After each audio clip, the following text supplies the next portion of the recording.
Obviously, I wasn't too happy about it. I got nothing against him. I played with him in Detroit, and I understand, that's kind of what they expect you to do in the league. But on the same hand, I would have much rather gone down with a concussion for 2 weeks than have to go through this for 9 months. You can't cut outside the tackle box, so it doesn't really make sense why these guys are able to go as low as they are.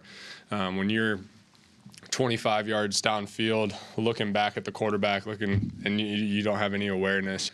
I'm looking at the light of that and hoping that's not what the intent was, to injure a player in that sense. But, I think that to have it happen a couple weeks later, I think that's something that, the league needs to look at and just see what we can do. A couple weeks later, he's referring to Tyler Higbee of the Rams. Yeah, took a low hit playoffs. Right. Kirby Joseph. Stafford yelled at him as well. Stafford yelled at him. Remember, that was part of it, right? Because we were just talking in break about this and saying, no, the reason Stafford yelled was because they saw on film what Kirby Joseph did to T.J. Hockenson, and they, by all due accounts, kind of seemed like they were calling him dirty on the field during the wild card game. And any time a player speaks like that, anti-social media pounces. Just play flag football. Just play two-hand touch. Suck it up. Look, what are you supposed to do there? I mean, if you're protected in a defenseless posture from a hit to the head or neck area, why should you not be protected against having your knees taken out when you are in a defenseless posture? I'm surprised it hasn't happened yet. The strike zone from, the thigh to below the shoulder. Right. And I remember Rich McKay and I having this conversation years ago. The whole idea that football has big guys and small guys. And one way the small guys get the big guys onto the ground is hit them low. And there was a resistance to changing the rules to take away the ability of little guy to get big guy on the ground by hitting him low. But what has gone on the last 15 years? And this was a result of defensive players basically saying, you guys don't care about us. All you care about is concussions to offensive players. You don't care about our knees getting taken out. And they have expanded the rules to prohibit low hits. I remember the first time blocks below the waist were taken away. It was back in the 70s on kick returns, if you remember that. You weren't alive.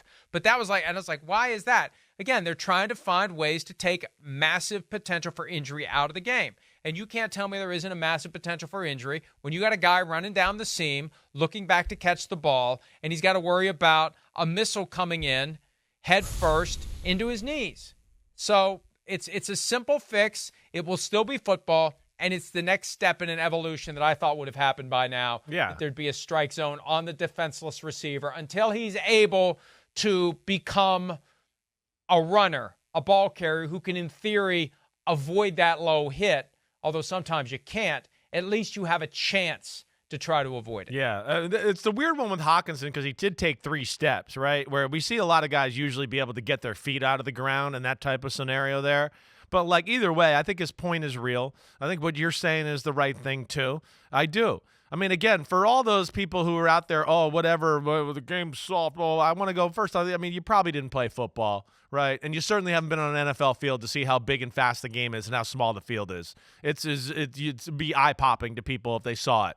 Right? It usually is when they do. Holy crap, I can't believe these guys are doing this to each other out there. Second of all, to those people that are out there, the mouth breathers of the world, I'd go, wouldn't you rather see the guy just get actually crushed in the chest? I think that's more fun anyways. What? I think those are the ones that are the cool highlight. Catch the ball, get crushed like that. Those are more fun to watch than some guy's legs falling in the air, right? And for all those mouth breathers that, they might as well do that, it ain't tough to hit somebody in the knees or the ankles. So I would say, man up. Let's hit him in the chest, all you Twitter mouth breathers up there. Man up, okay? So that's where I don't like that crap talk. But either way, it needs to be done. I think Hockenson's points are real, right? It's yes, we want to make the game safer. We don't want to end careers. And we've helped the defense out in that way, whether it's chop blocks or, you're being blocked and engaged and pass protecting. No one can come and hit you and do that anymore, right?